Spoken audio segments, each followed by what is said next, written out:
Hello, everyone, and welcome to This Week in Hospitality Marketing. I am your host, Lauren Gray, one of many hosts, I hope, today. I know Stuart Butler said that he will be joining late today. Mr. Robert Cole is always fashionably late. Mr. Tim Peter is always welcome if he makes it. And Mr. Edward St. Ange, of course, will be our spirited co-conspirator when it comes to disagreeing with anything we have to say. And Holly Zoba has just been MIA. I have no idea where Miss Holly has been. I know she's frantically busy and totally successful with her training program, which is Sales Influencers. And I think she's just too busy for us now. I think we're the little people. I think that she has moved on to bigger and better things, I think. I'm not too sure. But anyways, this is show 184. We have been doing this, yes, weekly for well into our fourth year. Going to be coming up on an anniversary really soon, actually going to our fifth year. It has been a massive amount of fun. As you notice, we have changed our name. Look at the sign behind. From Hospitality Digital Marketing to This Week in Hospitality Marketing. Because, of course, in effect, digital is a tool, not necessarily a fraction of marketing for hospitality. And as we've discussed many times on the show, there's a diverse way to market your hospitality business. Now, as always, Mr. Robert Cole has curated a wonderful list of topics for us to be able to hit today. I have some tools I'd like to chat about that are very interesting and useful and have been very good in the influencer space. As a matter of fact, we brought them up before, and I'd like to reiterate them again because influencer marketing has turned into being such a strong tool in the usage of marketing. And for that, I would say that let's fun tools, fun things that Mr. Robert Cole has come up with us today. His top story tonight.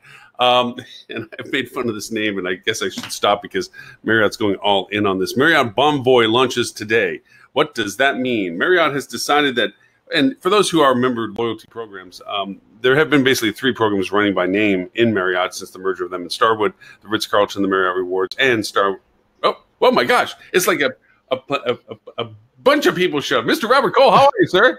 I'm doing well. I was just talking bad about you. Hey, great, you're here. Oh, I can't hear Tim though. Tim is doing pantomime today. How about now? There we go. All good. All good. I was just launching into your top story tonight. I guess I should stop making fun of Bon Voyage since Marriott's going all in with the name now and calling their rewards program Bon Voyage.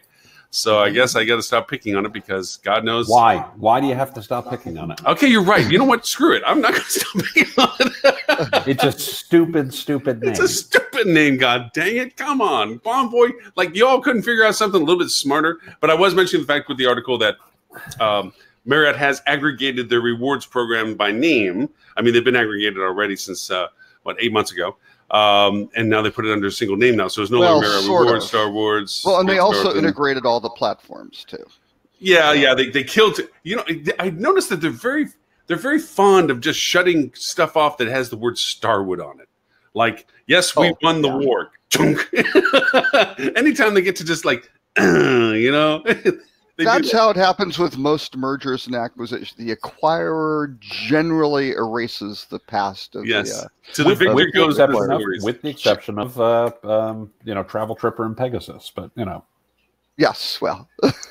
True, and that's but to be usually unfolded. Usually to the victor goes the spoils. Yes, I typically do agree with you on that one, Robert. Yep. But I guess I mean I read. Thank you for posting the article up, Robert. I'm curious about. They still haven't changed their mantra about the rewards programs, the loyalty programs. It's basically a frequency program. It's still a frequency program. There's really not. They didn't change. It's a rewards program. Yes, it's a rewards program. It is not a loyalty program. No, right. So yeah, it's like, okay, nice to you. I feel kind of like the little puppy that did good and you get the treat for doing it.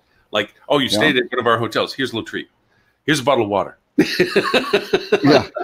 Well, the best I recommend people go to Marriott Bon Voyage on Twitter because that's their Twitter account. And again, it's interesting because the last show we discussed how Bon Voyage probably came about. I don't have no inside information on this, but it was certainly one of those, hey, we can this is trademarkable sort of thing. Nobody's used this word before. Here's Bon Voyage, it's similar to that. Bon means good in French, voy means go in Spanish. I'm sure there were lots of rationalizations, and this was the best of a lot of much worse alternatives. In fairness to Marriott. I'm going with Stuart's idea that it was on a Denver retreat, and Bon came from bong. And okay, well, that is another alternate. There was a Denver retreat, and out came Bon Voy. But you're probably familiar, and Robert makes a great point. I'm not a fan of the name, but I've participated in exercises like these before, and trademarking things is tough. Finding terms that you actually can trademark is very hard. Finding things where you can get the URL is very hard. Oh yeah, right. And making sure it's something that when it's translated doesn't translate into doesn't go. a la the legendary Chevy Nova, right? So picking a name where all of those things is true by definition is a tough thing, and so you tend to end up with stupid names, right? Yeah. I mean, realistically, the the legal framework in which we live and the environment in which we live, in terms of what you can trademark and what you can get the URL for, and how it's gonna work globally. The universe of available syllables is not as broad and useful as you might think it is. So, and the interesting thing is, though, the naming is all Marriott Bon Voy, right? All the hashtag Marriott is tightly included with all the, at least textual messaging. Now the logo itself is just Bon Voy. There's no reference to Marriott. It is a word mark in the vernacular. Yeah. Exactly. So it's interesting how they approach, because again, you could argue if Marriott's always in there, you're the largest hotel group. Okay, it's Marriott Rewards. Other people are using Rewards if you're using it together. I would go the lean on Tim's side of it, that I think Marriott's an accelerator. Right now it's an appeasement to the stockholders, the victors, as it were. It's a catalyst for identifying Bon Voy because it is such a out of the blue name, okay, that there has to be some attached relationship to it. So Marriott's riding that skate until eventually, over time, it will separate itself. It'll still be in some reference to Marriott Bon Voy, but Bon Voy's marketing will probably just end up being Bon Voy. It's the accelerant to the starting program. Well, and look at SPG, right? I mean, nobody ever referred to it as Starwood Preferred Guest. It was SPG, or it was nothing. Like those were the two universes of people, right? You either were in SPG or you'd never heard of Starwood. Right? I want to hook on this one thing, because we all deal with independent hotels, and I want to remind independent hotels the leverage play that they can have. I mean, we make jokes about this being not a loyalty program, but a rewards program, and that independent hotels have a very unique capability of becoming a loyalty relationship to their guests, that they can fight the big, giant Marriotts of the world by being uniquely loyal to their guests, where they can create that loyalty proposition. And even though we're talking about Bon Voy being such a large thing, and I know that a lot of independent hotels are intimidated, because I know from first-hand experience, I have independent hotels going to say, geez, Lauren, I got this corporate, the Marriott is going to open up a shop down the road, and I have really guests that have been with me forever and ever, and they said, like, I love you guys, but I get points going down there, and I want to bring my kids out to a holiday, so I want to build points. I'm going to stay with them. You have to answer those hard answers. You have to come up with solutions that solve that problem for that hotel, that they're not going to walk out their door and go down in their door because they're on a Bon Voy program now. Right. Yeah. Well, go ahead, Robert. Go ahead. Oh no, the messaging though is still a little odd for Marriott that I find, because when you go to their homepage, there's Marriott Bon Voy, new name, fresh look, same great loyalty program. So it's kind of like, oh, you just put lipstick on the pig, sort of thing, right? Which is a little odd. But then you look at the video that runs like on Twitter, and it says, discover a new day, a new name, a fresh perspective, extraordinary brands, endless experiences, rewards reimagined. That is complete conflict with their other messaging. So I don't know. I understand why they do it. This feels to me like even within Marriott, this is kind of a compromise, and they're trying to find their way to, or unless they're consciously saying people on Twitter, let's reassure them that nothing's changed. Other people who are at Marriott.com, you love us. Let's do something different. I don't know.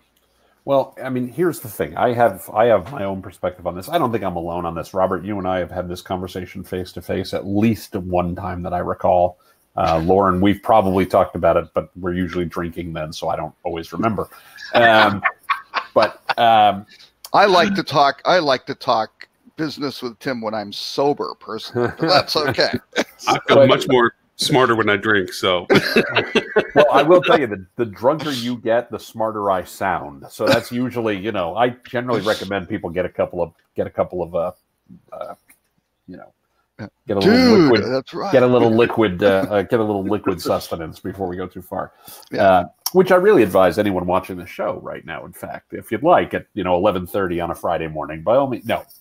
We sound really good if you already been drinking. Exactly. Yes, you're absolutely right. So, when you look at what a brand value proposition is today to a guest, right? And, we talk about this a lot in terms of loyalty and everything, with no disrespect to the many fine people working at many large brands doing a really good job to appeal to guests. I want to be really clear about this. Loyalty, as we talk about it in the travel space as a whole, does not exist, right? Mm-hmm. If you've ever met somebody who has a Harley Davidson tattoo, or they have a Nike tattoo, they got the swoosh tattooed on them, or they have the Apple logo tattooed on them, right? Yes. Somebody who's going to mark their body permanently with your corporate identity, that's loyalty. And so Tim's program would have included body tattoos. I think my point being, the top tier guys get the tattoo. Right, but my point being, right? We don't have that kind of loyalty in the travel industry generally. I mean, I fly United every time I fly. I want my damn points. I'm not getting a United tattoo ever. If they were to hold me down and try to force it on me, I would fight kicking and screaming the whole way. Right? We just don't have that kind of loyalty. But now there are properties that engender that kind of loyalty where, every time I go to this town, I always stay at, right? Like people will tell you that.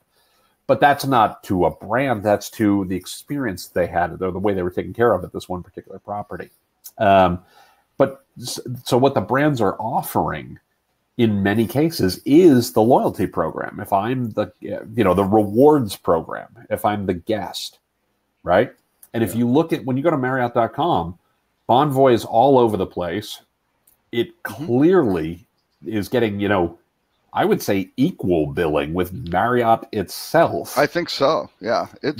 So they're really emphasizing we're Marriott Bon Voyage. Like the rewards program is the thing you're here for. Yep. And I think that that's really telling about the future of these brands, the future of the chains over the long haul is, how many brands does Marriott have? 30. Right. Right. Where are they on the homepage? Right. Down the bottom. They're down at the bottom and in a box that says Marriott Bon Voyage, right? Which used to say Marriott International sort of thing, right? That was So I think Marriott Bon Voyage is the glue that holds all these things together, and is basically saying these individual brands kind of don't matter. The Bon Voyage brand is the thing that actually matters, because that's how you get your points. And that, I think, is taking a page out of the book from SPG, right? Yeah, because Starwood was never a brand of particular hotels, right? It was always just the amalgamation that was the umbrella. By the way, Alan on Facebook says, Alan says that he's drinking right now, so we're sounding smart. And, that's good. Hey, Mr. Ed. And he also says, when did you ever see anybody wear a Marriott t-shirt unless it's a golf polo shirt? Right. Yeah. Exactly. I want my Bon Voyage t-shirt. That's what we're talking about. We're talking about the fact that we're talking about loyalty versus, paying people to stay in your properties. Oh, okay. Yeah. Fun conversation. And the distinction between those, and it is a very clear distinction. Yes. And so did we find anything that was loyalty? No, we did not so much in the travel industry. Hotels have the opportunity to create loyalty, but we did that as a constant mantra that we always point out, that there is opportunity in every market, especially for independents, to drive loyalty. Not that brand hotels can't, but they're constricted by what their brand offers, and then they have to work around that. So, Yeah. Well, but I suggest going to the Marriott Bon Voyage account. Hospitality drives loyalty. Yes, Well, exactly. I'm sorry. Taking care of the guest, what? Yeah, exactly. Exactly. Oh, too Yeah, true. loyalty is the outcome, not necessarily the correct input. But please go to the Twitter account, look at their announcement, and the snark of Twitter was just really quite entertaining. Equating the name to everything from candies, cats, and cruise lines, and that's just the C's. So yeah. But to your point, Robert, and what they're saying is very polar, because it's like trying to describe wine: simple but fruity, complex but earthy. You know, it's like pick one. Yeah. You can't be everything. You can't be. I'm sure KPMG or whatever consulting firm they hired got paid dearly to make sure there was complexity to the description of Bon Voy. Oh yes. How many words can you put in one sentence that do not go together? So, well, and here's one kind of interesting. On a serious note with this, everyone kind of knew that when this merger occurred, that the Starwood program, which was very, very generous to the customers in terms of the payout, that was going to change, right? Because you certainly weren't going to take all the Marriott properties and destroy Marriott's margins on it by giving them everything that Starwood had. So all the loyal Starwood guys already have an axe to grind, right? I mean, you've taken away my cherished, and the SPG members, I believe, were probably, if you looked at net promoter scores or whatever measure you wanted to look at, were probably more beholden to that program than the Marriott, which is why Starwood didn't get broken up. And at least some of the analysts I've spoken with calculated that about 40 to 60% actually of the valuation of Starwood was SPG as opposed to the individual brand assets, right? So they have all of that, but now what they've done is for some of their top tier members, there's this tier number 8, which isn't out yet. Right, so they kind of have this program, and there's a link from this 1 Mile at a Time blog that tracks loyalty programs. So what they've done is last August they said, okay, here's 1 to 7, and here's how the points work, and that was a dampening of the benefits from Starwood right there. But now they have an off-peak. So instead of a Category 1 being 7,500 points, you can go off-peak for 5,000 points, right? So if they're down, you can maybe stay for less. And if it's peak, it's 10,000, right? So they've now kind of put this on a scale. And there's this new Category 8 where it used to be 60. This is the one that's really getting the high end guys. It used to be 60,000 miles or points for a room. It's now 85,000 as a standard. And if it's peak, it's 100,000. So that's a 66% premium over what you used to have to pay in perhaps a peak period to stay. So you're not Bon Voy, you're Bon Voyeur. Yeah. Oh wait. I'm sorry. Did anybody ever get the other? Did anybody else see that and think of Spinal Tap? Our speakers are louder because we go to 11.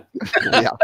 Well, and that does kind of makes sense, because they're trying to figure out this whole thing with, again, you have these hotels that are basically dumping their rates to get to 95% so they can get paid for the rooms by the brand. That doesn't really help the brand. It doesn't really help the hotel. Yeah, everybody kind of loses, right? But Robert, I want to ask you a question specifically, because you're probably the person on this show best equipped to answer this. If anybody here is going to know this, I think it's going to be you. And that's I would say Ed. I know nothing. This goes. No. We all know stuff. We're all smart. We're all good at certain stuff. This question really speaks to the thing that you pay a lot of attention. Good for me. Yeah, found one that was good for me. I'm so excited. So, after 183 shows. So you just said that the folks who valued Starwood, they said 60+% of the valuation in Starwood was in the loyalty program. Well, 40 to 60, depending on 40 to 60%. But that's a lot. That is a lot. But this is the crux of my question. What chain in the industry would that rough range not be true for? Oh, I don't know. I mean, realistically, right? Hilton Honors probably comprises a plurality of the value of Hilton, right? Yes and I don't think it would be as high, but yeah. Okay, plurality of the value, right? IHG, probably plurality of the value. Member benefits or whatever the heck it's called. Wyndham Rewards. That's an interesting. That is a value. very interesting exercise, I think, to take the market cap of the company and then try to figure out how that breaks out. That's like a Trefis analysis. Yeah. No, that is an interesting analysis. I think SPG had the best reputation and kind of the deepest, richest. So I would put them as higher than the others. The only thing I was going to say is, to a guest, what does the guest care about when they talk about the brand? They care about the loyalty program. They care about the points that they get. And I would expect for most of the major chains, you get into the smaller guys, you get into Hyatt. I think this is probably true. Kimpton getting bought. I think this is probably true, right? Yeah. Where there's more valuation, there's a lot more valuation in the other stuff. But I mean, realistically, somebody just said in chat, I can't see his name because Alan just said casinos may play at the high loyalty-based valuations. Yeah, I would expect Caesars. That's probably true. I would expect that. And that's not the points. That's because you get to eat and you get to stay and eat free and get a lot to go to shows and do all sorts of things as long as you continue to wager. So. But I think in 10 years, which 10 years is always my number for not next year, probably not the year after that. But within our career lifetime, Do you think you have 10 years left? I have 9.5. So I'm just gonna make it in under the wire. Just after Tim's predictions, just before Tim's predictions. We're taking over-unders on here, folks. Okay. No, but I think in 5 to 10 years there will be a major chain of some kind that is primarily nothing but the loyalty program. Like that's the value offering, right? And nothing but. Because I think that's where we're going to, at least in the eyes of the guests. I think the chains, to their detriment and to their credit, they've made a choice, have said this is where we live now, right? And that's where they're, that's sort of the logical reward conclusion. Programs, yes. Reward programs, yes. Bringing up an old topic, but it's still new and fresh because it's still happening. Think about Oyo for a moment, with their hands on so many little micro aspects of engagement, where they have their own Uber versions, they have their own food delivery versions, they have their own hotel versions, even financing versions of things. And you figure they have their own tech stack. They built everything that they run. They are owned to no one when it comes to having to rely upon services outside of themselves. And if they SoftBank, and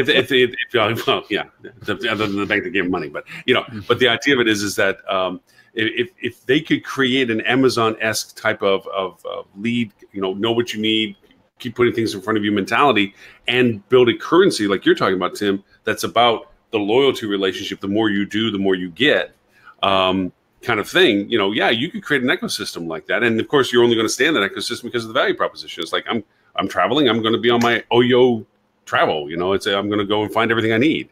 Well, I will admit, I have a particular point of view on this, and you said a very, very important word right there, Lauren, which is currency. You guys probably know this. I've probably talked about it on the show before. I wrote a white paper. I was hired by an industry organization to write a white paper on blockchain and its future for the industry and things along those lines. And how it's going to disrupt OTAs. And how it's going to disrupt OTAs. Well, it's not. It's not. However, when we think about it as a currency system, as a store of value, when we talk about, using it to reduce friction for earn and burn, right? And I'm going to be clear, we're talking blockchain, not Bitcoin. It's entirely possible that becomes, and I'm not saying it will be blockchain. It could be some other type of, cryptocurrency, some other type of technology. But this idea that the loyalty program is nothing more than a currency, realistically, when we talk about a lot of these companies, that could absolutely, I don't want to say could be, it's, we're talking about systems of trust, of enabling who do we know. We're talking about systems of enabling payment of some kind, right? A currency store.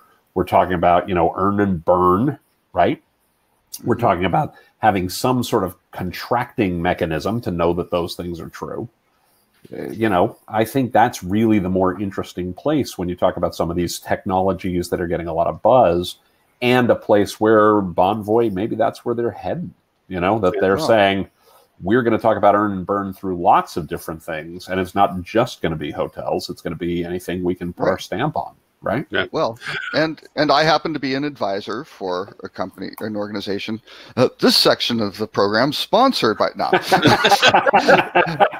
but it's called Currency Alliance. It's out of Barcelona. They've been around a couple of years, and actually, Chuck Arrett, who's the CEO, just gave a great presentation that got great reviews, and we're hoping to get the video of it, but just talking about the future of loyalty and these currencies, because what they have done is, if you work with, there's a large publicly traded group that's based in Canada that kind of controls most of the points currencies here, but it costs at least 6 figures to go integrate with them, right? Because they only have 50 or 60 clients, right? They're the elephant killers, right? So they're large scalable legacy business, which is fine and good. Think GDS type approach to it, and that's great, but they take a 15% VIG out of the value of every transaction, which is a lot, right? So you're kind of like a GDS and an OTA, just playing kind of middleman on transactions that, aren't really, involving much else. And these guys, they started off looking at blockchain, right? Ed will savor this because they were using Ethereum. Everything was good, and they could get the cost down to no upfront costs, no annual minimums or anything like that, and 2% of the value as opposed to 15, right? We're talking radical, value creation in that. Blockchain or Ethereum didn't work because it was too expensive for microtransactions, right? Which is kind of the antithesis of what's supposed to happen with blockchain. So they're using conventional transactions. They're doing a bunch of stuff with the blockchain groups because they figured that's where it winds up, right? But right now, between the mining and all of the stuff and the speculation fueling the valuations of these crypto transactions, that's not a viable solution. And so on I may or may not, I've been invited to speak at actually moderate a panel at the Blockchain and Travel Summit, which is JetBlue Ventures is doing in New York in March. And so we'll see. I'm trying to figure out my schedule because I'm supposed to be going to Italy. It's conflicts with that. So. Wait a minute, Anyway, but it's interesting. We're trying to put together a hospitality panel. There's a ton of stuff going on in air, but for hospitality and destinations, not so much. Right? It is live from Myrtle Beach, the one, the only, the incomparable Stuart Butler. At first, I thought you were going to say the incompetent, and I was like, "Wow." That's right. I would never do that cold words.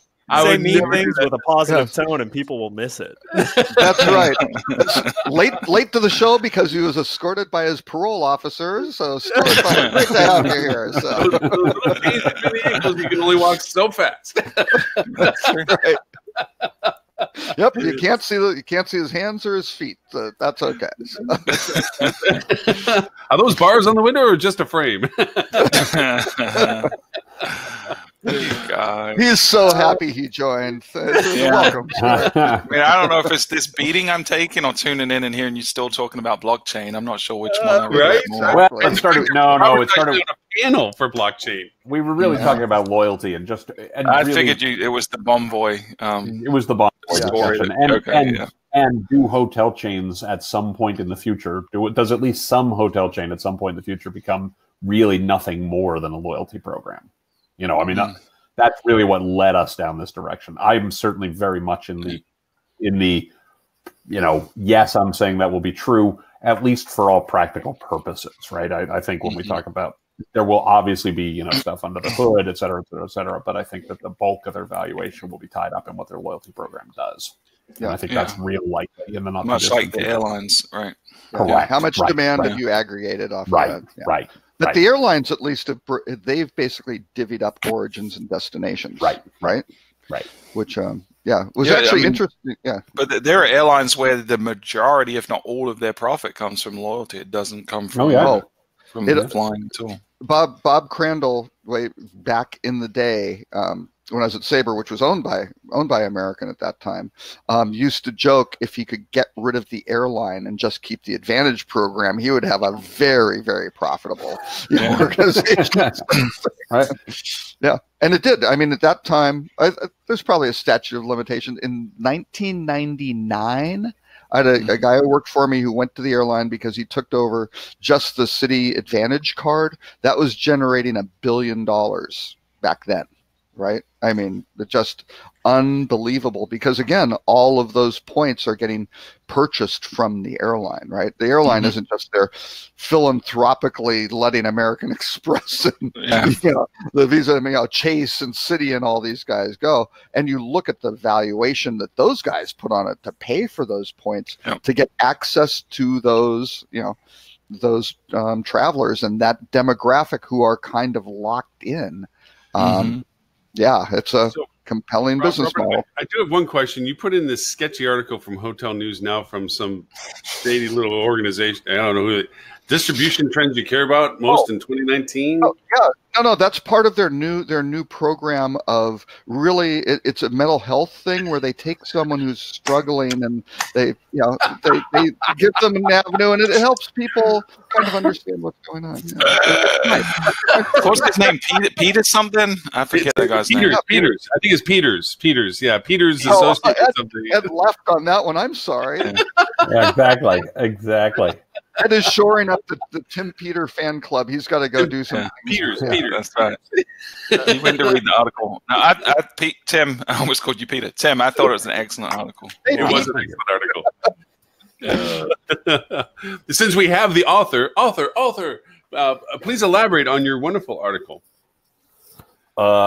Google's going to kick everyone's ass.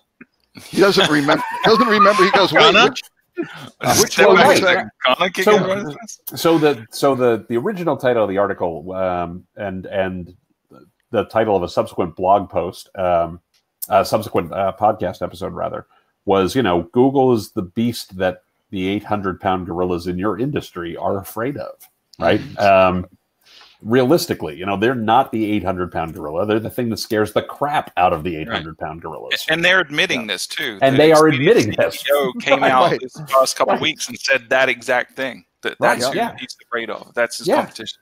And he's right. He's right. So I've talked about this many, many, many times on the show. I will not belabor the point. There's a great book called Information Rules by Hal Varian and Carl Shapiro, written in the 90s. Carl Shapiro was the chair of Stanford's economics department.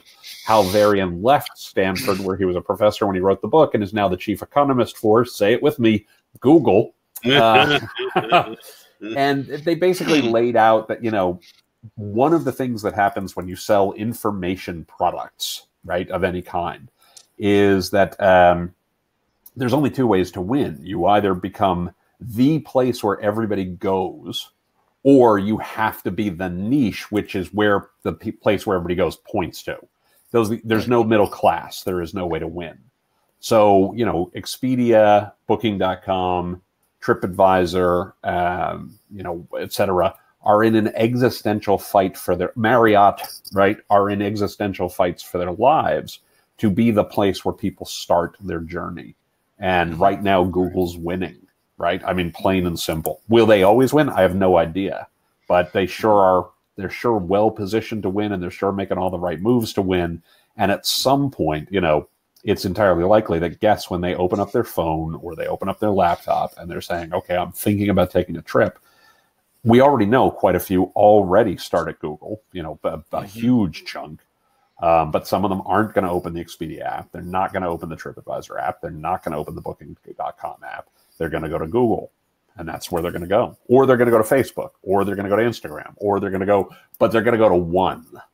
And that's what we're moving towards, right? So I don't think there's going to be one winner. I think they're going to be, three winners or something like that, as there often are in industries. Right.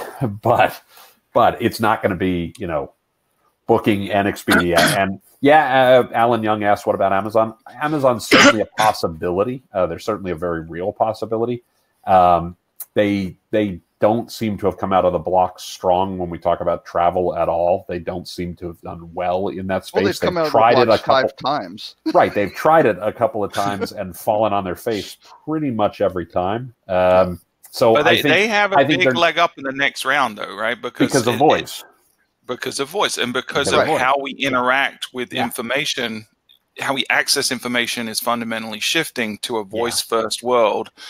Amazon has the monopoly there, right? So there's a good opportunity. Last quarter, Google Homes. Quarter, Google Homes outsold Amazon Echoes. Right. Oh, really? I didn't see that data. That's interesting. And in terms of total installed devices, total installed tech, they absolutely crush.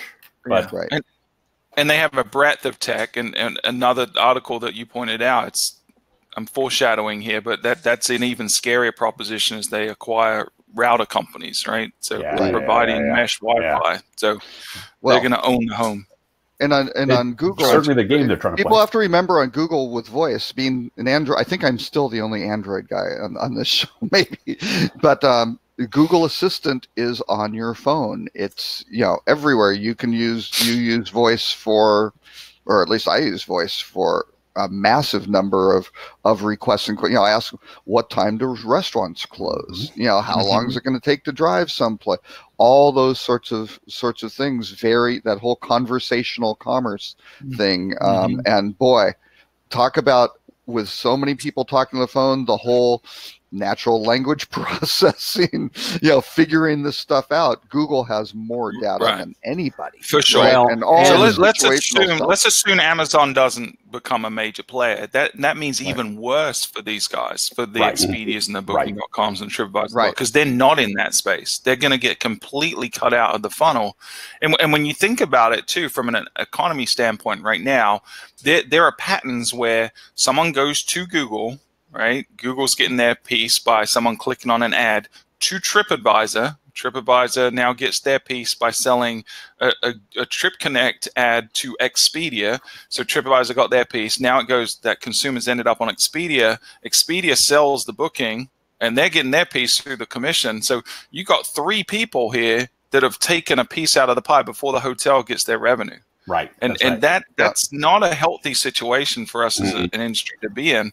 So really, I mean, there's an advantage in some ways to this trend, to where if you can have, as a hotel, a relationship directly with Google, and they're owning the entire process, at some point it might get to where their percentage is 30 or 40% of the revenue, but it's going to take a while. So you could save money, but now you're putting all your eggs in one basket. And I think that was one of the things Tim said in his article, which is you've got to have a strategy which is diverse right now. You've got to have hooks in the water in as many places as you can, because otherwise, if Google does decide to do something squirrely and your whole strategy is on Google right now, and they change the algorithm or flip the script somehow, you're screwed. You are dead in the water. And that's just it. I mean, I'm so sorry, Lauren. I feel really strongly that, I want Amazon to succeed at this. I want Apple to succeed at this. I want, Bookspedia to succeed at this, right? Because, well, come on, that's what they're gonna be called when they merge, right? I think at some point, it's like Google's on back in the day. But we want. So the term that doesn't get thrown around a lot, I'm so sorry for throwing up like weird terms like this, but the term that doesn't get thrown out enough is, this is not monopoly, it's monopsony. Right? It's monopoly is when you as a consumer only have one place to buy, realistically. Monopsony is when you as a seller only have one place to sell. And we are far closer to a monopsony as travel suppliers than we are to a monopoly. Yes. And that's really bad. We want there to be, when you talk about Booking and Expedia, that duopoly, it's really a duopsony, and that's not good for us. So it's good that Google is keeping Expedia, that Google has Expedia scared. It's good that they have Booking.com scared. It would also be good if Amazon had them scared. It would also be good if Apple had Amazon scared. It would also be good if Alibaba had the whole freaking lot of them scared, which if you look at China is pretty much a monopsony there. So, I mean, we want this diverse options. And, you know, as hotel marketers, as hotel strategists, et cetera, we want to make sure we're not putting our eggs in one basket, but making sure we got a strategy for each of them. You know, I was thinking about, as you guys are talking about, I feel in the same way that Snapchat is an example of a death of a breed of what we often think is the small guy being able to win. I have a great idea, and even though there's Googles and Amazons in the world, good ideas, well curated and growth wise, you can go over and build a big business. I mean, Amazon, Google, McDonald's, Burger King, they all started somewhere at some small place in one spot. You know, everything had a nexus. But nowadays, looking at like Snapchat, you can be very good and have critical mass, and you can have growth and get totally shredded by being stolen from. Anything that is of individual value to that, even from a trademark point of view, it's immaterial. You can't protect everything unique about yourself, but you duplicate it. And so what happens is, I think that our belief in our economies of capitalism that, you know, oh, I have a great idea and I'm a little guy in a small little office somewhere and I can grow into an Amazon. Those opportunities are going to be really hard to cultivate because there's always a price. Somebody can walk into your door from an Amazon and Google or something and say, hey, you got a cool idea here. Here's 10 times what you ever thought it was worth, and it's now ours. Right. And then poof, all gone. And so it never gets past that nascent stage. Right. And that's what Tim talks about on his podcast a lot. I'm pretending like Tim's not here, but Tim talks about how you know, either you're the 800-pound gorilla, or you've got to have a niche. You know, you've got to provide some unique value that and have a finite audience that's passionate, or you've got to go broad and dominate like an Amazon or a Google does. Well, and you know, the reality is when you talk about digital, what seems to be true is the big do get bigger by definition. You know, not to get into regulatory environments or things along those lines. Our current regulatory environment in this country is not well equipped to handle a Google or to handle an Expedia or folks like that. The Federal Trade Commission has 5 commissioners now. No. But wait, we also have congressmen that say, if I walk with my phone over to the Democrat, do you know it's that? Not even that. It's not even that. It's not even that. I want to be really clear. This is not meant to be political in any way, shape, or form. Not because I'm unafraid to talk about politics, you know, but because this is more a question of philosophy. If you look at the regulatory framework in this country, when we talk about antitrust, it is predicated, it is built upon, is it creating higher prices for consumers? That is the base assumption. And if it's not creating higher prices for consumers, then it's not anti-competitive. That's the world that the U.S. regulatory environment lives in. You know, the EU has a different regulatory scheme, which is if it hurts competition, ultimately it will hurt the consumers. But in the U.S., if it does not raise prices, if there's no consumer harm, then it's not anti-competitive. And, you know, when you look at Google, the consumer doesn't pay anything. When you look at Facebook, the consumer doesn't pay anything, right? So, you know, Facebook can buy Instagram. Ben Thompson and I'm going to blank on the other guy's name, the Stratechery podcast, which is a spectacular podcast. Great podcast. You know, they talk about this a lot in that, you know, Facebook in all likelihood should never, in a rational regulatory environment, probably should never have been allowed to buy Instagram. Right. And probably should never have been allowed to buy WhatsApp. But because the whole basis by which we structure our regulatory environment for antitrust is based on if prices don't go up, then, you know, if prices don't go up, consumer wasn't harmed. And that whole framework doesn't make any sense. Yeah, but and there's nothing overlooking the societal cost of having essentially it's monetary publishing media platforms, without any sort of, you know, reins which control, you know, traditional publishers and media outlets which have some sort of journalistic, you know, oversight going, wait a second, you can't do that or say that because you are liable. That's not it. They're platforms, right? It's not us saying this. We're just enabling free speech. And yeah, there's some friction in how that gets worked out. Alan's got a great question here. Yeah. Go ahead, Lauren. last question. He says, last question before we go. You mentioned Alibaba having invested $427 million into Xinji and their Shiji. Yeah. Shiji. Yeah. Sorry. Yeah. They'd be trying to capture the market, the technology, and then start a distribution channel. They already have a distribution channel. Right. I mean, they have distribution channels in Asia. They don't have, and primarily China. They don't have distribution channels in the States. But they're making moves here. They just bought Ice Portal, right? So yeah, right. Yeah. I mean, the simple answer is yes, Alan. Yeah. The complicated answer will be the rest of the show. But look at the other things that they've bought, which I think we're segueing onto another topic. Yeah, let's move over to the articles. Yeah, let's move over to the articles. But for Shiji, what else have they acquired? They acquired Stay in Touch. They acquired Review Pro. Yep. They acquired Hetris. And I'm leaving another one out. There's another one in there. But they've acquired some really good assets to bolt into this. And again, these guys are predominantly former Micros Fidelio folks, right? Who are running. Thank you, Alan. Snapshot. That's right. Yep. Yeah. And so, with all of those, yes, they're cobbling together review content, right? They're cobbling together some of Snapshot's, analytics. They're taking the content side for images on Iceberg, and you start putting all this together, plus a very large installed base of hotels on a platform, including other PMSs with Stay in Touch and Hetris, things like that. Yes, they've got a plan and they are executing. I think what the Ice Portal acquisition does, which I don't know if the others really did, is it gets them immediately penetration in all the major brands, because a lot of the big brands use Ice Portal for their content distribution. And now with BFM being bankrupt, it's going to be one of the go-to sources. I mean, Henry was sweet. He called me up before he made the announcement to tell him that he had made this, did this, and he. Lauren, you're supposed to reveal that on the show. Come on, it's news. You got to. Breaking news. This was beginning of the week stuff, but he went over and he called it. It's like, and he said, I mean, it was a ludicrous number. He had this ludicrous number. Which, by the way, good for Henry. Can we just say Henry is one of the genuinely good guys in this industry? He's a nice guy for sure. He rang the bell. He did the deed. Hang on. Henry Woodman, a good guy, a guy who's been living in Florida, keeping poor Portal the penguin in a tropical environment for years? No. He has slayed the dragon so many times. He has gone to battle with so many. I mean, VFM and before that. Portal.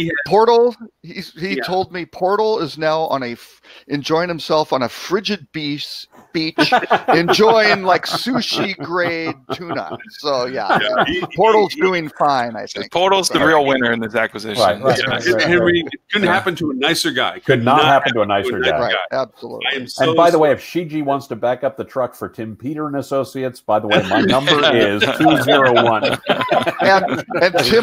and Tim will happily off all of the associates if they want that. That's not a problem. Shiji should buy this show. That's what they should do. They should give us all multi-million-dollar payouts. That's what they should do. They would get media distribution from buying the show. But no, Henry couldn't have a nice year. But it was and he was talking about the progress. Alan's leaving. Oh no! Bye, Alan. Oh, Alan, thank you. Colibri Labs. That's right. Alan put. Yeah, that's right. Because Shiji put money into Colibri too. You're right. Yeah. Oh yeah. More data play. But thanks, Alan. Because as we were joking, we need to have Alan on the show. At least his glasses on the show. So. As we pointed out at the beginning of this, to the victor goes the spoils. I mean, so too in the capitalistic world. If you're dominating the information space, you write the history. You're the one that writes the tale because I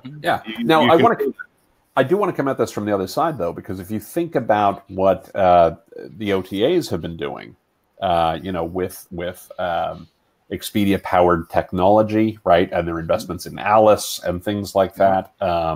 I know Kayak has an investment in a lightweight property management system that's actually been deployed in about 500 properties across Europe.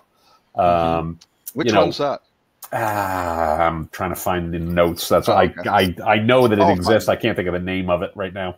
But the point being, let's be fair. I'm not taking anything away from Expedia. I'm not taking anything away from Booking.com.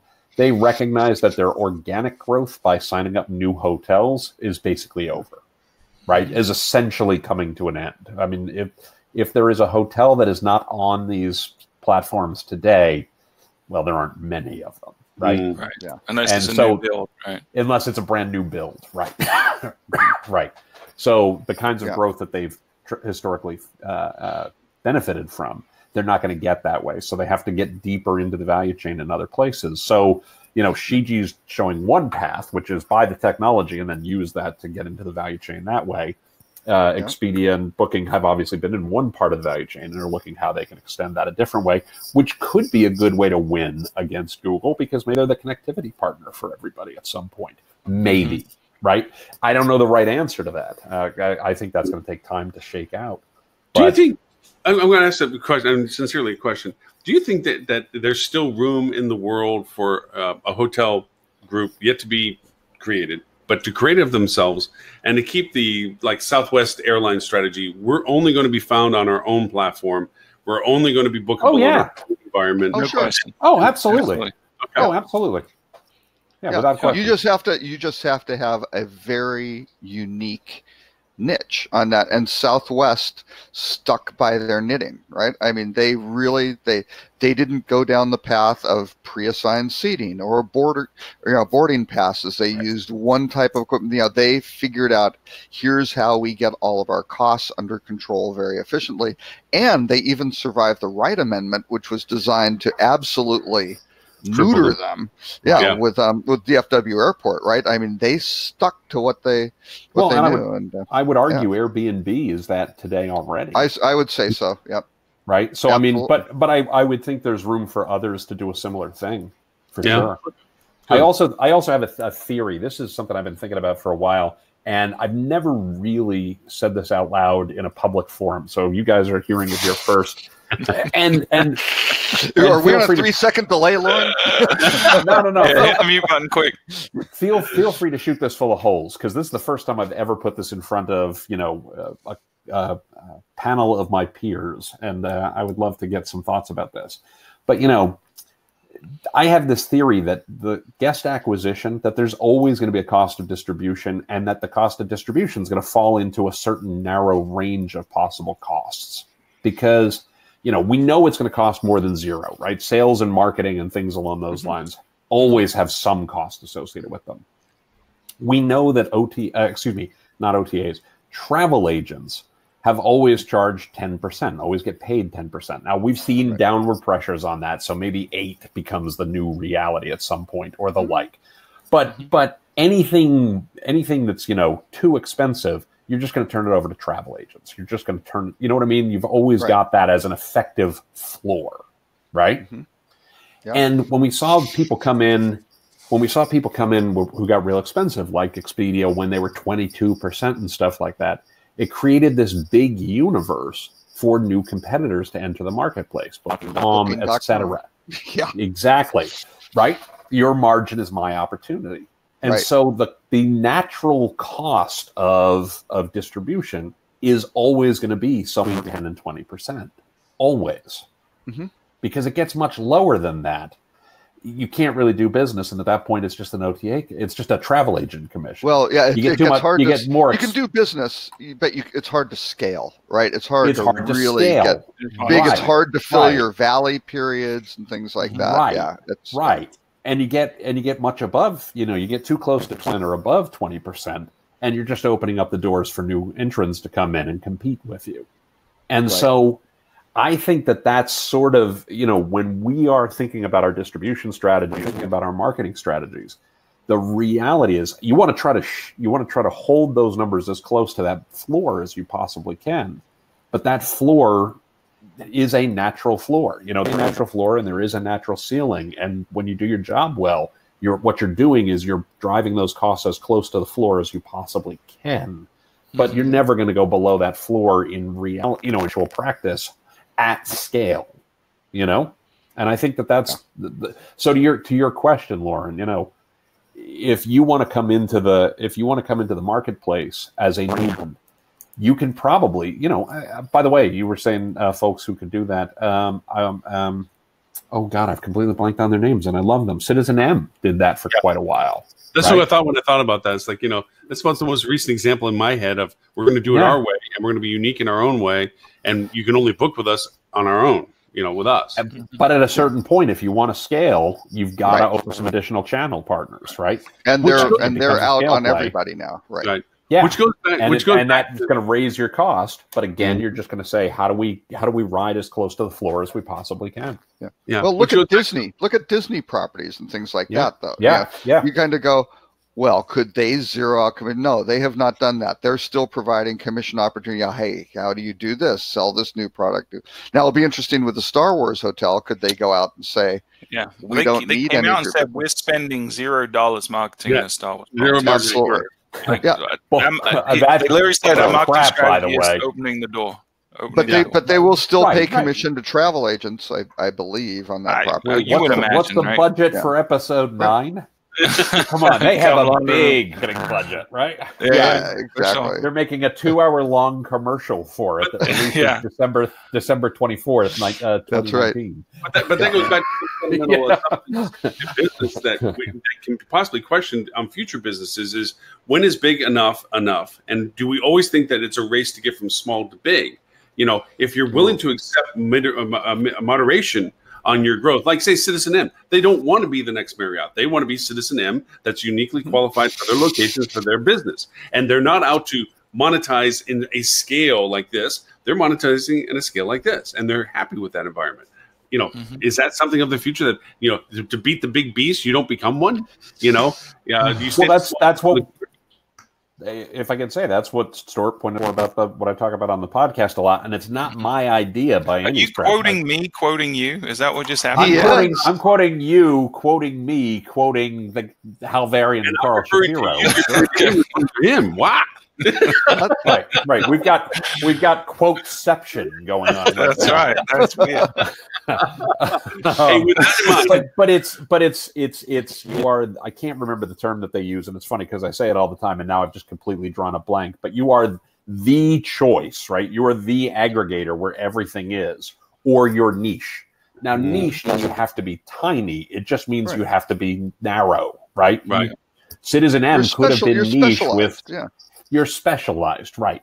And it appears to be a fundamental law of digital, right? Like it's a universal constant. You win by getting very, very big or being very specialized. Yeah. But if you try to split the difference, because you're putting yourself in a very, very bad position. Well, and it's like Southwest Airlines, who I believe still carries more passengers than any carrier in the U.S. But they're set up their certain way with you line up by number, and that's how they load the planes, things like that. Citizen M only has their one bed type, right? If you want to go, actually we were all set because we love Citizen M for the HSMI conference. I was like, oh yeah, my daughter will love it.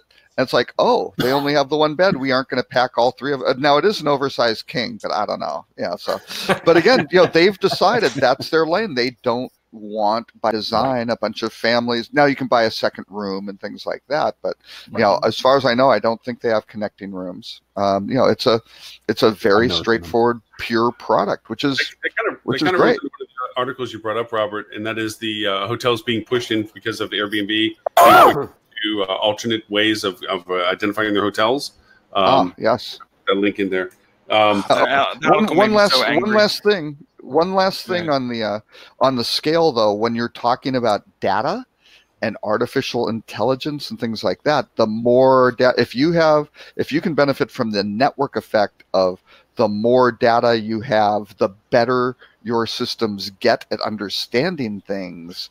Then that gets tougher for, and Tim's right. You either start playing in that realm, or you're sticking to your knitting. And this is our product, and we're doing this really cool thing that people are going to love. And maybe it's a good, solid business, which is great. It's like the mom and pop Italian restaurant that's been there for 50 years. It's fantastic. They didn't franchise. They've got a line out the door. That's a great little business, right? But it's not. And can be. They aren't IPOing. And could be a great not so little business if you look at In-N-Out Burger, right? I mean, if you expand the definition of hospitality a little more broadly, You That's know, right. I know I've said this on the show many times. I work with primarily independent hotels. Most of my independent clients tend to operate a single hotel or, you know, just a few, right? The reality is that you absolutely can succeed at that. Again, just be very conscious of what your lane is and do it well, you know, and you can absolutely succeed there. Mm-hmm. Oh, Yeah. Yeah, a lot of my clients like that too. But okay, so the different types of hotels. The challenge is that when you're in that, Robert. when you're in that lane, it's hard to get out of it. You know, we've seen, especially in the restaurant business, to use your analogy, there's a lot of times that mom and pop's been around successfully for like 30, 40 years, and then the new blood comes in. The kids say, oh, we can take this to the next level, and they buy a bigger establishment, or they try to change it up, and that's when they tend to struggle and go out of business. The Best Barbecue in Myrtle Beach did that. I think they'd been around for about 40 or 50 years, and they were in this little podunk shack, and it was always full, line out the door. And then they said, hey, we could make so much more money if we were on the main 17 highway. We'd have 5 times the seats. We could kill it. And they were closed within 6 months after moving. Because they just lost. Back in my restaurant days, from operating and running restaurants for and building restaurants for people, you know, the single restaurant entity, and then they said, "Wow, this is great, it's so successful. We can do this, this, this, and this," and they try to duplicate it, but what they're missing is, and there was many times where I built this beautiful restaurant, the decor was perfect, the location was perfect, the food was great.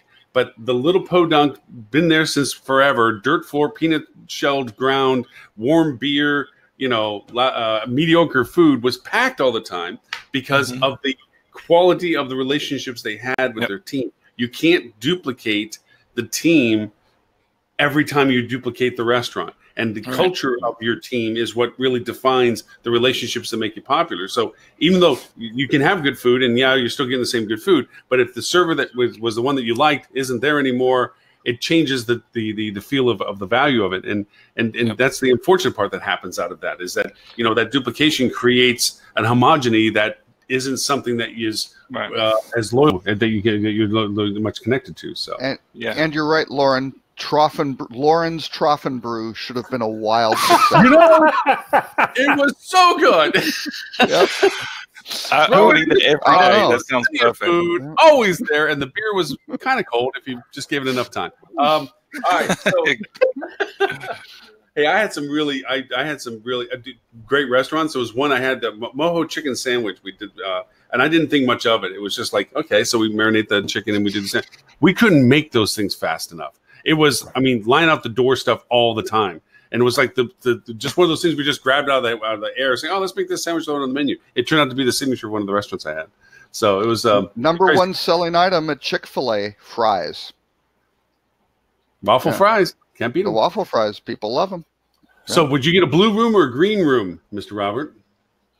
Yeah, Stuart mentioned a level of frustration with the article. We're all marketers. I got to admit, I must not have read this article. What the hell are we talking about? Oh, how to differentiate yourself as a hotel in the world of Airbnbs, right? So, one bright spot. That's weird. I can't hear Stuart at all. You can't hear Stuart at all? I don't hear or see Stuart. It's like he doesn't exist. Oh, we're looking at him. We can see him. Hear me, right? Oh, weird. Yeah, I get you. I can see. I see everybody. Stuart has that new blocking technology here on the platform. That's funny. Hold on, I'm gonna refresh my window again. Hold on, we'll try something else here. All right, he's coming back. You guys can hear me fine, right? Anyway, so you think some of these articles, every once in a while I will throw into the list a little article which maybe I don't agree with completely. I just, can you hear me now, Tim? Yeah, I can see it. I can see you and hear you, Stuart, and my day is the better for it. You know, that's funny. Lawyers get a bad rap for ruining everything, right? But I really think it's marketers that ruin everything. Like, if you look at regulations that we complain about, it's because of us, because we abuse stuff, right? GDPR wouldn't exist if marketers weren't assholes. It's just ad blockers wouldn't exist. Exactly. Right? Wouldn't exist. Yep. Completely agree. We ruin the world. Period. And one of the ways we ruin the world, there are many, but one of the ways we ruin the world is we go to unsuspecting business owners and sell them a crock of crap for a bunch of money that for no apparent reason, right? And this color room thing is exactly that. It's nonsense.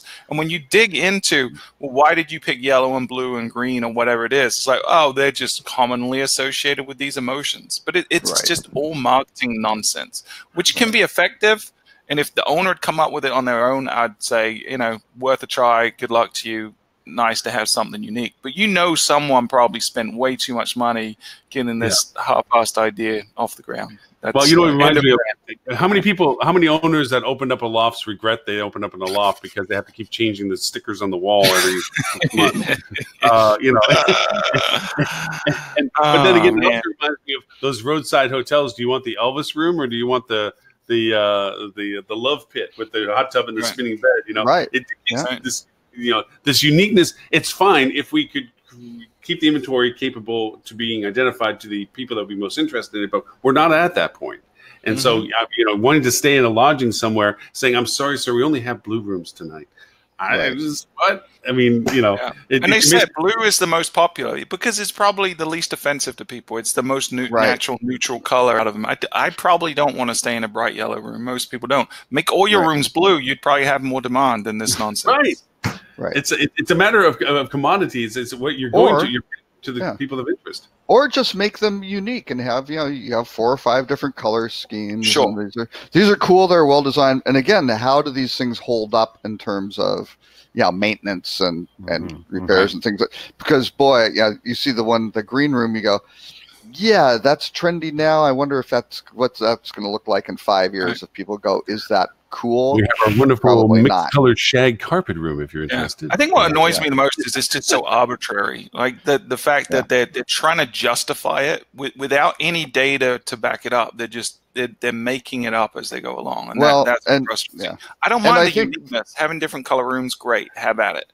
But don't try to pretend like there's some well thought out strategy behind the neuroscience of exactly. That goes to what Accor Hotels was doing with their analysis thing, which just bugged the crap out of me at the conference because they really amplified this selective process of travel through the technology that we're using. It didn't even do that. I own one of those things. I can make lights go on and off with it because you do your theta waves and stuff. It isn't what they make it look like they did with it. And yet you're choosing your hotel travel plans by whether you like, beaches versus mountains versus, and it's like, no, I'm in the mood for something. Let me go find it. You don't be selective about it. It was one of those things that annoyed me at the conference. It was like, wow. I share your annoyance with it, but I also see the value in it because they got so much hype and press because of that alone. I give them kudos for that alone. Benefit, that created the buzz. That was the thing. It brought attention to them out of the white noise of what is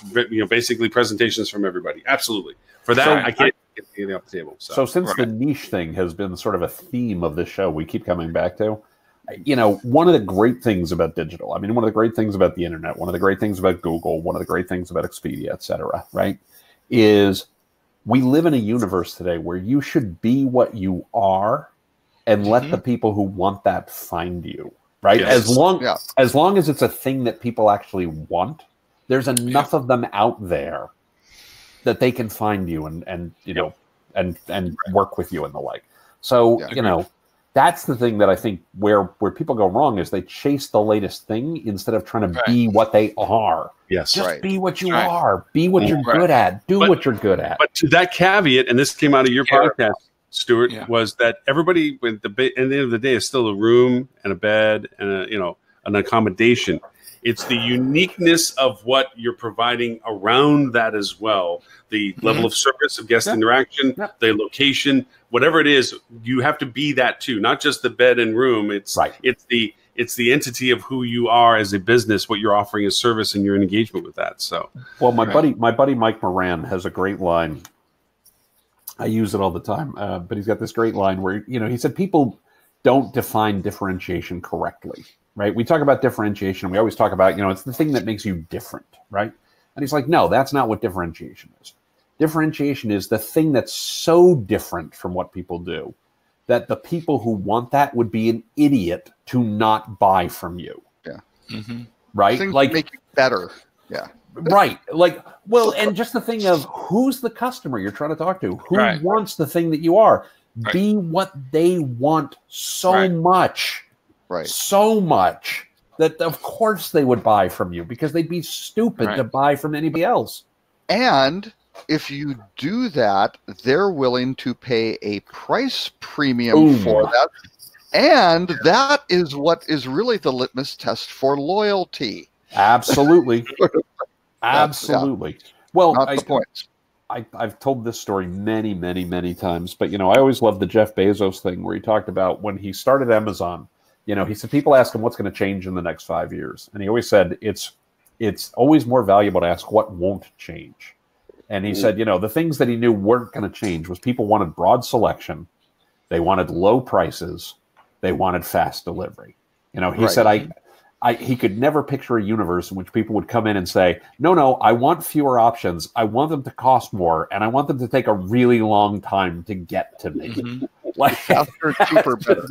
Well, that's just never going to be their mission is still there. It has not changed. And it has not changed. Yeah. Well, 20 years. Since we're quoting, one thing about Henry Ford's statement, if I asked my customers what they wanted before I made the car, they would say faster horses. Right. Right. Right. I want a faster horse. That sounds fun. Yeah, I want a faster horse. Who you kidding? You want one of those? You want one of those grav bikes that they ride in Return of the Jedi? I totally do. So from a hotel's perspective, nobody ever says I want shitty service and an uncomfortable bed in a bad place and a high price. And a cold. You know what? shower. Maybe there's a market for that. That's not a bad idea. Have you ever been to a Dick Slash resort restaurant? You go there and they insult you. Yeah. One of those things is like, let's get some shitty food and then bad service and overcharge you for it. Right. And abuse you while you're here. I call that staying with my family. There are some hotels in New York that do that. You go and look for TripAdvisor on there. 40%. But by the same token, it also gets lost in the guest service profile that if you rely too much on the branding, I've been to too many hotels that they rely on the fact that they have the latest in common area space and their breakfast breakouts and in their amenities in the room, that they forget there's a guest service component of warm welcome, engaging guests and talking to them and so forth, that they just say, we have the shiny new penny, and so you should be happy being here. And it's like, no, your team has to be trained, your team has to be engaged, your team has to be friendly. Lauren, you get the kiosks, you reduce your labor costs. Oh man, there's a dangerous trend in this industry right now that's blaming technology and looking for efficiencies and automation. And at the end of the day, there's not a problem in the hospitality industry that cannot be solved with the right kind of people and the right kind of training. Right. Well, I'm going to get on a soapbox. As long as housekeeping is being well trained. I was going to get on a soapbox. Hold on. I'll let George finish first before I go on my rant. Go ahead. Well, for example, one of the things that people say, just as a small one, where they'll say, so-and-so, have you stayed with us before? And that's always used in every talk ever when they're talking about personalization, right? Oh, you should know whether your guests have stayed here before. There's easy solutions to that problem, that if people spent the time and trained the staff, that they could solve that. But they're blaming the technology when I don't think it's necessarily a technology problem. And that we are a hospitality industry, and most of our challenges could be resolved by a friendly smile and a nice welcome. One of my wife's pet peeves is when a waiter or a server will go over, and when they bring something and we say thank you, they say no problem. Yeah, you never say no problem. My pleasure. You're welcome. Right. No, it's not a problem. It's your job. It's not a problem. So you don't have to say no problem. It's like little peeves like that. Simple it's like things. Yeah. So the Bureau of Labor Statistics, right? And I'm going to build on what Stort said hardcore, because this makes me crazy, right? You should not. I want to say something very, very, very, very carefully here, because the point I'm trying to make is really important. You should not take care of your guests. You should take care of your employees and teach them to take care of your guests. Right. Yeah.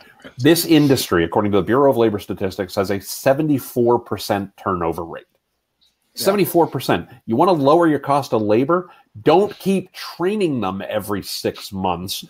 Don't start from scratch training people every 6 months, right? Mm-hmm. Keep the people who are actually doing a good job, train them to do a better job. take care of your team, take care of the people whose job it is to take care of your guests so that they will do a good job of that. Lower your turnover rate, and you will actually be more profitable. But wait, if you have a lower turnover, the high turnover rate lets you bring everybody in at minimum wage, so you don't have to give anybody their 6 month.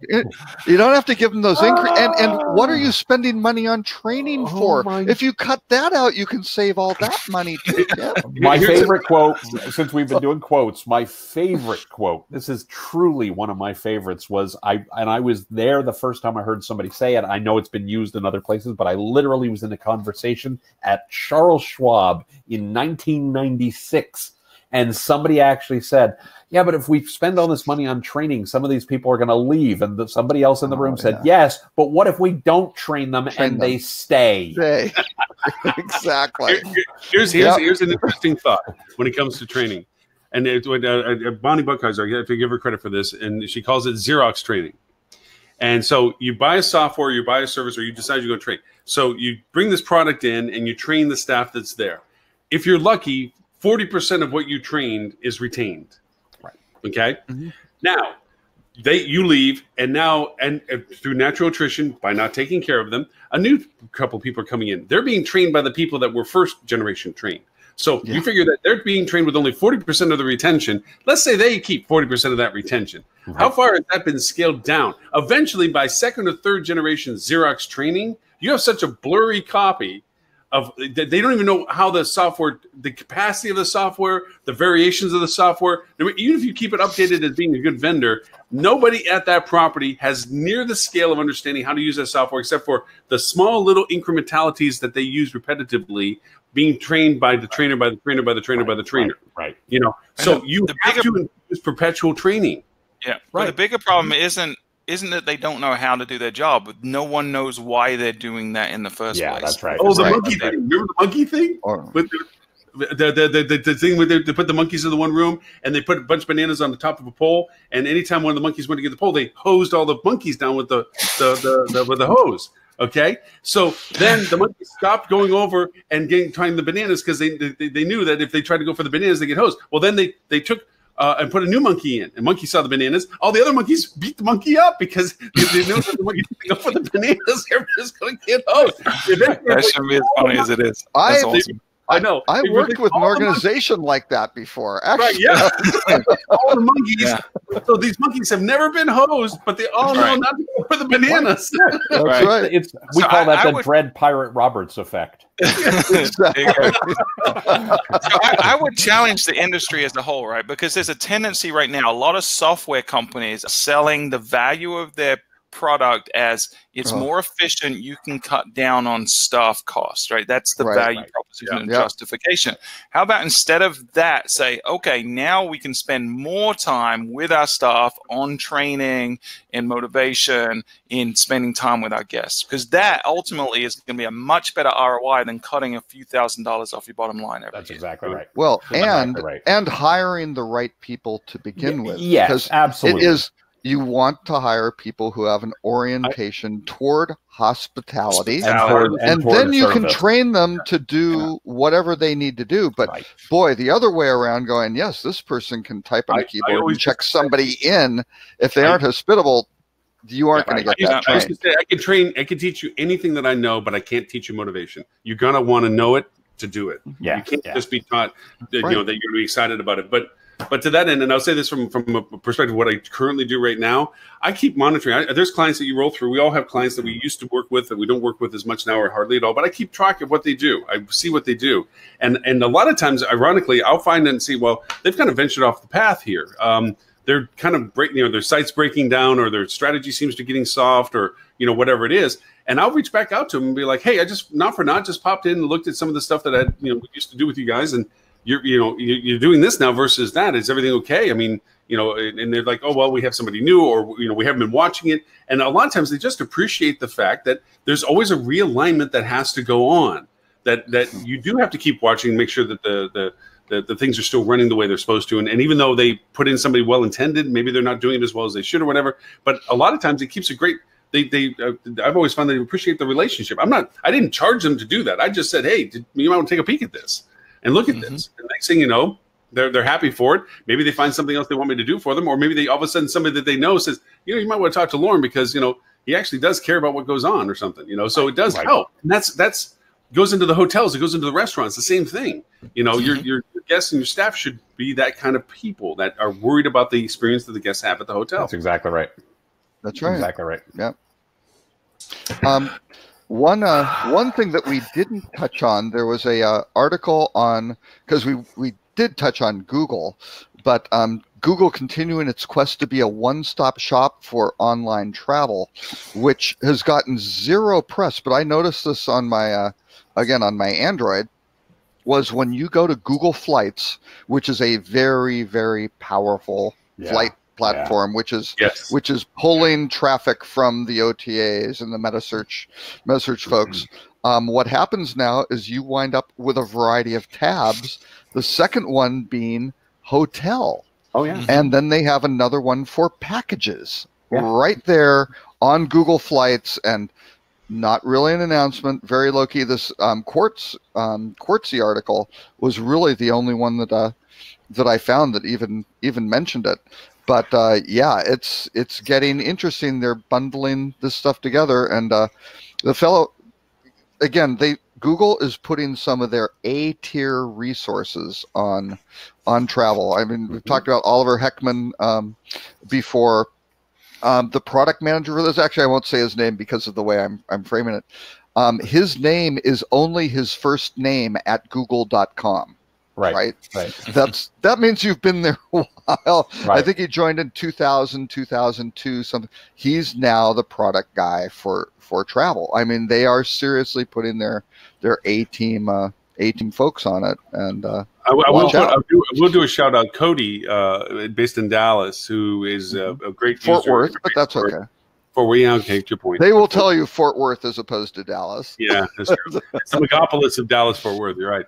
That's right. But Metroplex, we can say the Metroplex. Yeah. They do a very good job with their blog. They pointed out this early on too, that they were seeing this beginning to show up a few months ago, that as a beta test role, that they were seeing hotels come into the flight results as well for options and availability as well. And they do. They have a really good progressive blog. I owe nothing to them in that sense. I like following their blog because they keep pretty much on the front edge of most stuff when it comes to that. So I'm trying to pull this up right now, and I'm failing miserably, and I don't know that I can share it when I do pull it up. But I gave a talk down at HSMAI a couple weeks ago, one of the chapter meetings in DC, and one of the things I showed is Google Assistant now resides natively within Google Maps. Right. And you can actually have, I have a demo of it, of finding a hotel on Google Maps through Google Assistant. And here's the crazy part. On the day I tested it and did the screen recording for it, and I've tried it other times, other things have happened at different points, but the day I tested it, it brought back one hotel. Yeah. You showed me that at the conference. So I'm driving in my car. Yeah, I did. I showed you at the conference. Yeah. Mm-hmm. So I mean, this is real. This is what was actually. Your query? What was your query that gave? What was hotels in whatever the hell town I was going to in Virginia, which I can't remember the name of the town off the top of my head. But Arlington, right? And it brought back one hotel, and I just found it. Was it a good price? Was it the best option? I mean, was it a compelling price at a popular, well-located property? Was it the best answer? It was an okay answer. There's a lot of things I don't know about what happened here. I have my theories. It was a Red Lion. The day that I did this, I specifically had somebody in the car to manage the recording part, but I wanted to do it live. Like, I didn't want it to be bogus. So I was actually driving. So I couldn't tell a lot of what was going on because all I got later was what did it actually do, right? Right. Because I was trying to make this as authentic an experience as possible. So there's a lot of things I have questions about that I haven't had quite the amount of time I wish I had to follow up on and dig into. Here's what I think is true, and I'm making a broad guess here because I really don't know. I don't think I've ever stayed in a Red Lion property in my life. Oddly enough, I just think that's been the way it's worked out. I know that Red Lion has a very, very good paid search program and does really smart things with paid search. And I think because I had literally installed the Google Assistant enabled form of Maps that day, it had not yet synced up data or things along those lines. So it was going with what was Google's default choice as opposed to other past things it knows from me, right? So, you know, it's a good paid partner. Thus, we're going to give them a good ranking on this at the moment. And they've done local search very well. I mean, there's a lot of pieces they've done right. As opposed to saying, here's a better personalized answer for this guest who we know something about, right? I suspect the thing that they didn't do is more likely to be the thing they will do going forward, right? Is we know stuff about you, we know where you've stayed, we know where you've booked, we know where you've searched. That's going to drive what comes back as part of the results pretty regularly. I strongly suspect. And even as we mentioned, you know, a few shows ago with the New York Times article on capturing all the data of where people are going and where they're staying anonymously, perhaps not knowing exactly, having your name or whatever identifiers, all of a sudden they can figure out a lot of very, very interesting, these are people who happen to be at this spot, which is this hotel let's go back and look through all those signals that we have on, they wear like Tim, wear Louboutin heels, or very fashion forward, whatever the case. They make my calves look fabulous, if I can say. They do. They certainly do, Tim. We all agree on. Get out of your mind. But they figure out all that stuff, and and when you really look at it empirically, you can argue, there is no best choice for a traveler. I would argue you get AI involved. Yeah, there's a winner. There's one that you look at all the factors and you go, weighting everything you can possibly consider, this is your best option on a price value, what you like, where you need to do, what you're doing. Here's a winner. Here's an odd reversal of thought. It used to be, and we were led by the nose by this, that being homogenous about our data, making sure that we had our room descriptions, our rates, our availabilities, our standardization of amenities, and so forth, and pushing that data out, the whole schema mentality of, all this is our baseline information, is almost the antithesis of the reversal to one of Tim's earlier points of unique niche capability, since that seems to be our theme of the show today, is you can lose yourself into the white noise of similarity, or you can identify yourself in the singularity of unique. And when AI is going to get more and more involved with this, as more and more intuitive understanding of what our individual preferences are, those unique qualifiers, those niche qualifiers, are the defining singularity answers compared to the homogeny of room and rate in the generalized location. So it's almost going to be like you're going in reverse of what we have been always doing in our strategies of marketing, which is making sure that all of our relevant information is in market so that we can be identified as a part of an entity of inventory. And instead now it's like, no, we have to identify our individuality a little bit. So you got to do both. Yeah, you have to have that. You have to have both. You have to be there, but you also have to have that uniqueness. That's what makes you better, right? Is really why would they be they would have to be an idiot to not buy from you. Exactly. Right. Yeah. And we'll get past some of the base qualifiers early on. I mean, obviously, price and proximity are going to be probably the first, if not primary, qualifiers to select a process. But then things of amenities like I like king beds versus the choice of with double beds.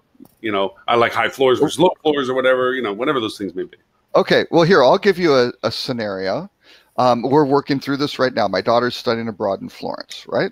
She's going to go see Drake. Not proud or anything of that, is he? Drake in Amsterdam. Go see Drake in Amsterdam, right? With some friends, right? So that's great. Well, she has some choices. She's going in. It's like a Thursday night concert. She's going in Wednesday, coming back Friday because she's got to go to Rome on Saturday or something. Yeah, she's hitting a lot of places. Which coffee shop she's going to hit along the route. Exactly. Well, no, but where does she stay?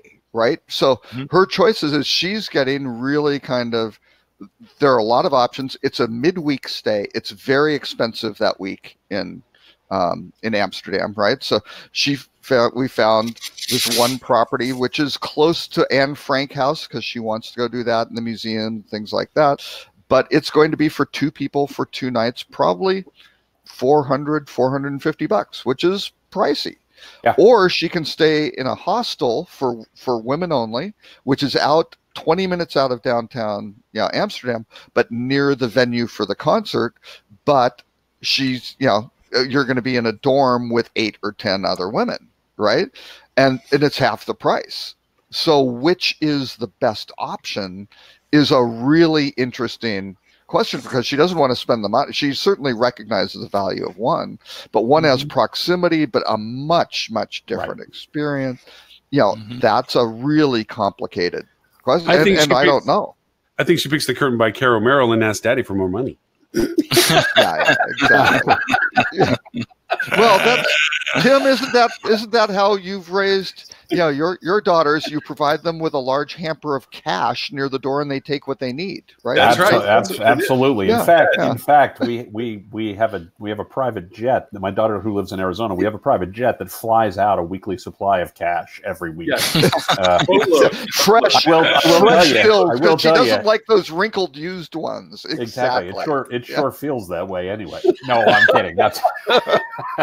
That's a joke. Actually, my kids are very frugal. I'm very proud of them in terms of how they manage their money. But, well, you got to figure that this is Robert's daughter, so she's already done 10 reservations booked.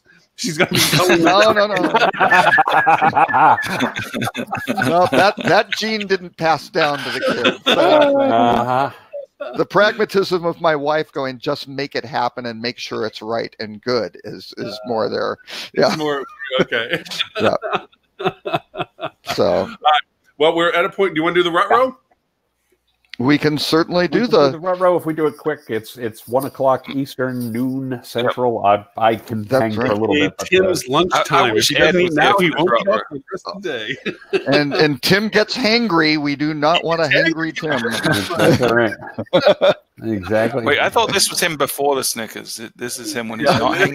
Oh yeah. Wow, you ain't seen nothing yet, brother. Believe me. You can take the boy out of Jersey, but all right, so the rut row. Exactly. Amazon bought a router company. Where's Ed? So I want Ed's input on this one. I want to hear him rant about privacy. Yeah. Well, Ed and I would have a fight because I'm actually an Eero customer and I don't care. I think it's fine. Yeah.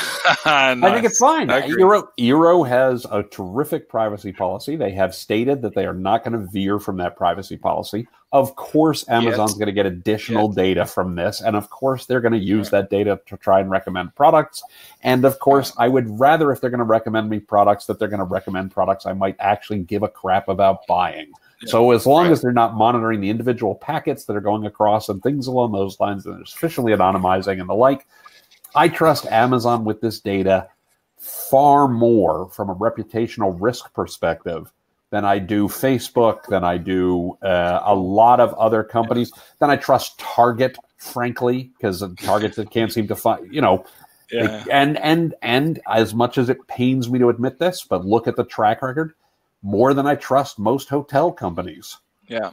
Amazon actually seems to understand information security and the value of actually protecting the privacy of people's data, the security of people's data, a lot more than a lot of other large companies. And so I'm completely. Well, do I have any concerns? Do I have any things that I want to pay attention to? Do I want to be an informed consumer?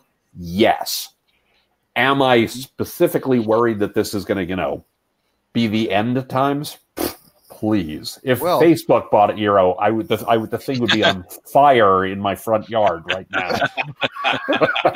Well, and that's interesting because of when you start looking at the whole advertising, I mean, traditionally Amazon has been very geared toward their own internal benefit, right? On their network, on their platform, it's very growth. Their ad platform is but huge. Their ad platform will be, I think, by the end of this year, number 3. It's if it's not there already, right? So so that'll be interesting of how they develop that, how much they reveal, things like that. And it's a caveat of saying that the reason why I feel more, to your point, Tim, that more secure that they have it is because they see the benefit of it retaining it themselves, not to be sharing and distributing it and dispersing it. Right. They see the value in their own internalization. I will add one little just shade to this, and that is with the deregulation as it exists, the ability to throttle, regulate, or control accessibility, speeds, and functionalities of competitors does come into this conversation to a degree. Because if Go ahead. They can control the methodology of connectivity compared to those that they're competing against. So you're saying slow down Netflix and speed up Amazon Prime as an example? There you go. Yeah. And here's the thing. This is why I think we need a true net neutrality regulation in this country. Yes. I feel very strongly about that. I feel very strongly about that. Yes. And B, and especially because I have a very specific reason for asking, which is not just me. About 40% of the country, right? About 40% of the U.S. has the option of one internet service provider. Mm-hmm. I'm entirely fine with letting the market decide once there is a truly competitive market. Yes. Right. Completely fine with that. Today, we do not have a truly competitive market. And then the second thing, and since I was we will crashing in Facebook, about 12 months, we'll have a competitive market with 5G. That should. I don't think we're gonna have 5G at scale in 12 months. I think we're 5 years from 5G at scale. Yeah. Everything is that far. Yeah. I mean, it's coming rapidly. They said, I think Verizon's tests in Sacramento, they only have 10% of the market covered, and they are now waiting for basically all the tech, the handsets and everything else, the routers, everything else to support it. And they said they're done, right? That's it. They aren't doing any more development until the end of the year. So I think we're 3 to 5 years before we see that at scale. I agree with you, Stuart, that I think that's going to be a huge event, but I think it's a few years away. Since I was just trashing Facebook, I just had my second point about this. It's real quick. My second point about this is, again, you give me the choice between Amazon and Comcast. I'm going to trust Amazon. Amazon for sure. Yep. Yeah. I think two fundamental major decisions in our lifetime, or at least in this past decade, are having profound effects. One is the Supreme Court's decision to allow corporate entities to exist that created super PACs and the ability to influence politics in that way. Well, the other one is net neutrality. Basically, money is speech. Money speech. And the same too with net neutrality, the cancellation of that and allowing now the people that regulate or can regulate the method of our communication. As you pointed out with Google and being the big monster that crushes the 800-pound gorillas, when you're controlling the source of it, then you control everything downstream from it. And the connectivity of it, of being able to control connectivity is at a wellspring. And same too, like with Google and their information in that sense. So I think those are. But I do think, I don't mean to defend them, because I don't think Amazon will do the right thing because they'll do the right thing. I'll do the right thing because if people understand that I buy this router, my Netflix service goes to crap, they're not going to buy the router. So I think they will do the right thing because it's in their best commercial interest to do the right thing. Absolutely. Right. Yeah. And that's why they made this purchase, right? It's in their best commercial interest. They're going to give visibility even without changing the privacy policy, because they're not looking at individual websites, but they are looking at things like devices, and they're probably able to see that you're using certain channels, like Netflix, for example. So it's a good way for them to buy a lot of consumer behavior data and incorporate that into their strategy movement. And that router generates service to provide. Yeah. The differentiator for those routers, though, are they produce a massive amount of data. Right, in terms of that they capture and produce. It isn't just sitting there going, yeah, we got these packets, we're really good at doing that. They're going, oh no, what are they doing? Which ironically within the hospitality and travel industry, to try to tail things back to that, way back in 1995, I believe, when Cisco, this was, I'm not sure if they were Cisco or in Pegasus. 1995 they were still Cisco, because my wife worked for I thought you were saying Cisco with a list. In 1995. You're absolutely Pegasus Pegasus didn't exist yet. It was Pegasus. That's before my time. It was Anasazi, rather. It was Anasazi, because before that she worked with Travel Resources. It was acquired by and we got married in February of 1994, and then moved to Phoenix for her to work for Anasazi, where Cisco was housed. Cisco's switch was housed in the Anasazi data center on Dreaming Drive in Phoenix, Arizona. Anyway, we'll go way down that rabbit hole, which the absolute best thing that they used to do. Was they used to take tours of people through that, and you could see all the flashing lights, all the blinking lights, all the blinking lights. It looked amazing until somebody tripped over a cord and put down the switch, which took down. By the way, just for Stuart, you said this before your time. Just so you're aware, this was the switch. This was the thing that connected everybody in the industry to the 14 GDSs. major hotel groups. Yes, and somebody tripped over the all cord. The lights stopped. Literally. Yeah, that stopped the data center tours. But hang on, back then, so the investor in Anasazi was Trident Capital. Yeah. And they were also the investor in Fisco, which became Pegasus and everything like that. And then Anasazi bought Pegasus and took the Pegasus name. You're absolutely correct. Yes.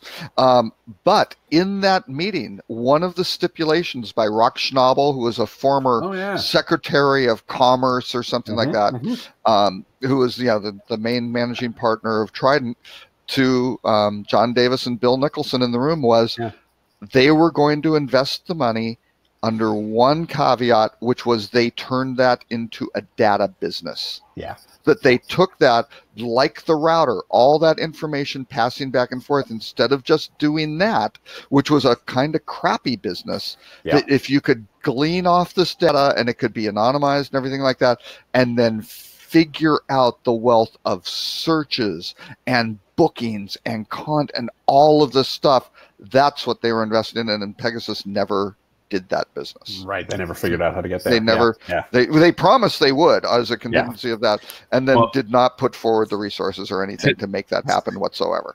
10 years after that, I was at a Google dance at Google in Palo Alto, and they used to back then have a screen in their lobby that was showing all the current searches that were going through Google.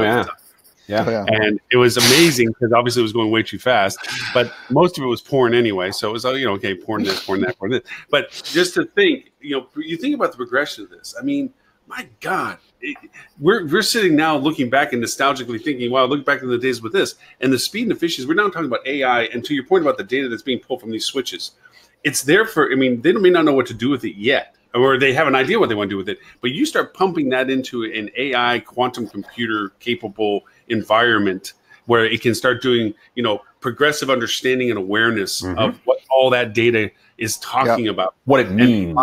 Yes. Right. And then to go back to Stuart's point, it may not be that far away that all of a sudden you're going to start realizing the fact that what you just did in the car, Tim, with looking for a hotel is as comfortable as an option to us as it was when we used to have multiple options as a result. You're just going to be like, that's fine. That sounds great. That sounds like a great hotel. Book it, get it done, whatever.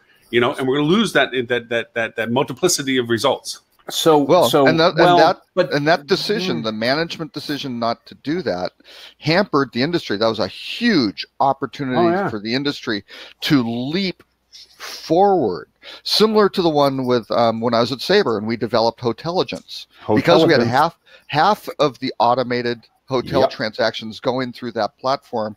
It was supposed to be internal. It was an easy $4 million a year in revenue that was given. Here, have our intellectual property at that time to Graycon, because TravelClick did not exist, was given on a 50-50 revenue share, completely squandering the value of that data, which could have helped outrageously. It could have helped the supply side, could have helped the demand side, everything, and just given away through a lack of understanding. Just another one of these another rut-row moment, right? So I want to bring this somewhat full circle. It's not full circle. It's more like a six with a really big loop in it. Yeah.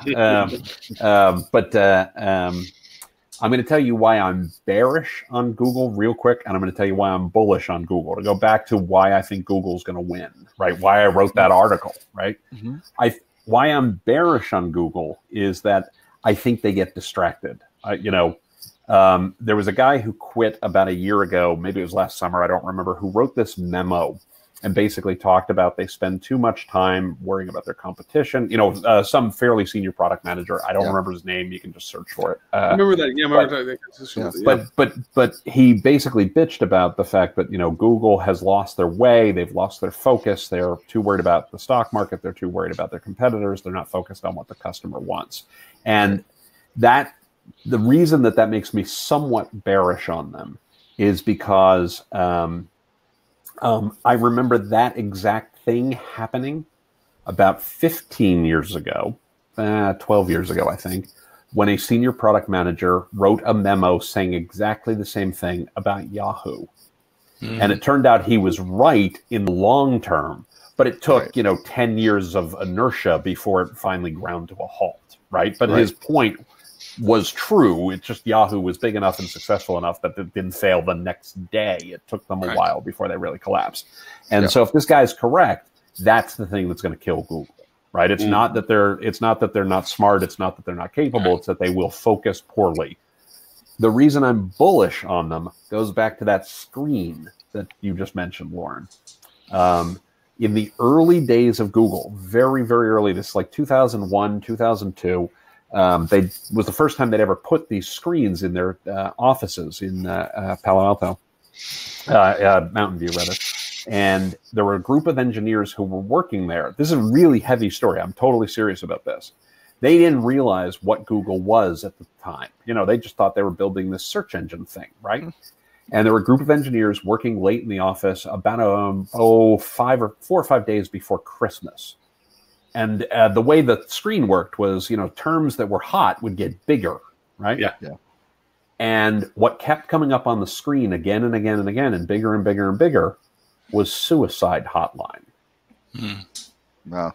And that's when they realized, holy crap, we're not building a search engine. We're not building some piece of technology. We're changing people's lives. Like, we're affecting the... And if Google can keep that focus... If they can remember that focus, and if they keep using that and using this data and all this other kind of stuff, that's why they're going to win. That's the reason they're going to win. And it's not a thing that Amazon can do, and it's not a thing that Apple can do, and it's not a thing that Expedia can do. That's a thing that today, if they keep that focus, only Google can do. But I mean, to your point, that is Amazon's primary focus is for sure. That's in their core DNA is we don't care about the competition, we care about the consumer. And every decision you hit a defining difference on one thing. Just I don't want to take too long. Is that Google? There is no single head to this. There is multiplicity of people. Okay, you look at Apple and the difference of Apple with jobs, without jobs. Okay, you know. You look at Amazon. Amazon's driven by still the singularity of thought of one person, and just like Virgin, just like Tesla. So when you have somebody that is pulling the one chain that pulls all the others, you have this purpose. You know, when you lose that one purpose, and it now is up to a committee and decisions. You know, not that they all don't have to answer to their own. Everything else, but that vision part of it. You know, you talk about democracy and the universal ability for the group of people to go in a direction. There is a value proposition to singularity of thought of one person's vision, one person's purpose. You know, Google had that a lot with the two gentlemen that started it early on, but now it's just diffused. You said, you know, the distraction. Like the last time I went through Google was so funny. Because over the years, I've been able to visit there several times. And to your point, Tim, the Google that I first saw and first met the engineers at Google Dance and so forth in the heady early 2000s. I go back now and we're taking a tour, and you know, here's the game room, here's the and it's like, oh, do you guys get to play with? Oh no, we don't play with the games, because their culture's changed. To go play video games means you're failing.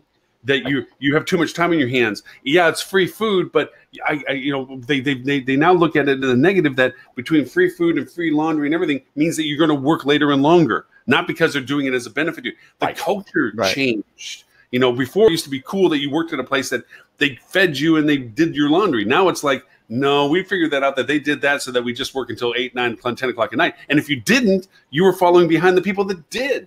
And hell, you're not going to go play on the pool table, because that means somebody else is busting up and working better than you, and you're going to get promoted. You know, the culture's changed to it a little bit. Well, so yeah. Well, and I feel bad. I feel bad for pointing this out, but that's why I hedged, right? That's why I said the reason I'm bearish and the reason I'm bullish.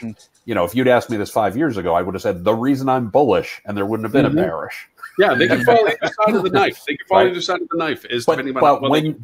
But if they fail, it's not because somebody beat them. It's because they stepped on their own shoelaces. Right. Yeah. It's because they lost sight of what they were supposed to do. I can see the way you describe it. I can see that because as you're saying that, I'm like, yep, I couldn't put my finger on it. And to Stort's point, and Stort, I could not agree with you more. Flat out couldn't.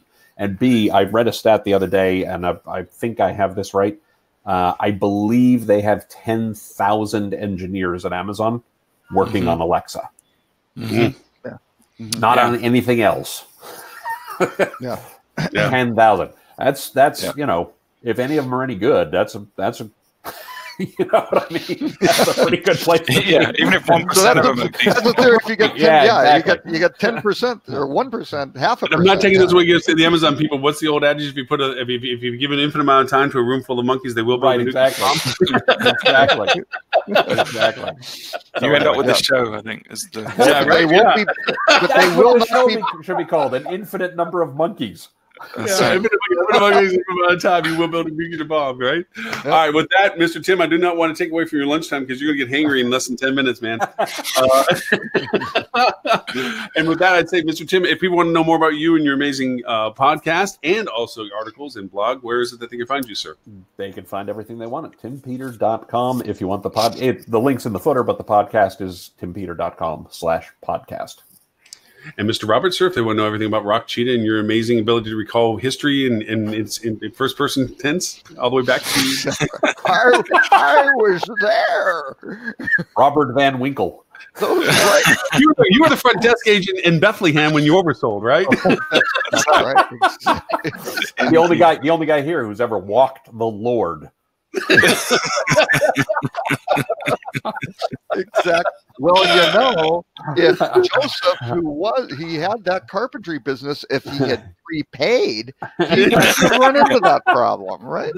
We had an advanced deposit policy, and hey, he didn't get it. What can you do? So you can go rockcheetah.com. And at Robert K. Cole. Oh, man. Fuel travel. You can find us at fueltravel.com, Fuel Travel on Twitter, or fueltravel.com/podcast is the podcast. But if you haven't noticed, I've been coming up on your podcast. And by the way, thank you. I didn't realize I didn't finish the last of the influence when you gave a shout out to me about the influencer software. Thank you. I just picked that up the other day. I was like, oh, thank you. Appreciate that. And Lauren, where can they find? Oh, yes. And for everything that we did with this show at hospitalitydigitalmarketing.com/live, you'll get the show notes, the links, and everything else, and all links to all previous 183 other episodes of this show that we're going in. We're coming up to our anniversary for our 4th, going into 5th year now. Yeah. And what we'll now start previewing the top item for next week's show, which will be old school revenue management in biblical times. Oh, by the way, next week we are going to talk about drones. About the guy what? That drone guy. He's coming on the show next week. Yeah, he's going to be on the show next week. We're going to bring him in, and I guess we're going to fly a drone from the show. I don't know. We'll figure it out. But he's going to talk about the drones and stuff. So it'll be like drone wars, nothing but drone wars. But yeah, it's a different kind of droning than you're used to on this show. Exactly. Well, I just discovered how the Lord got his name. You know, Joseph came in, he saw the rate Robert had set and went, Jesus Christ. High demand period. You know, things are going Christmas Eve in Bethlehem, that is right. All right, on that note. All right. Well, everyone, thank you so very much for your time. For those who watch the show and who listen in the future, thank you for putting up with our really strange sense of humor. You're making me cry. And now that we've gone totally holy sacrilegious, Tim avoids the politics, but let's just hit the religion. All right. Show number 185 next week, 11:30 Eastern, 10:30 Central. Until then, gentlemen, thank you so very much. And for everyone else, Have a great, wonderful day. Bye-bye now. guys. I know. Bye.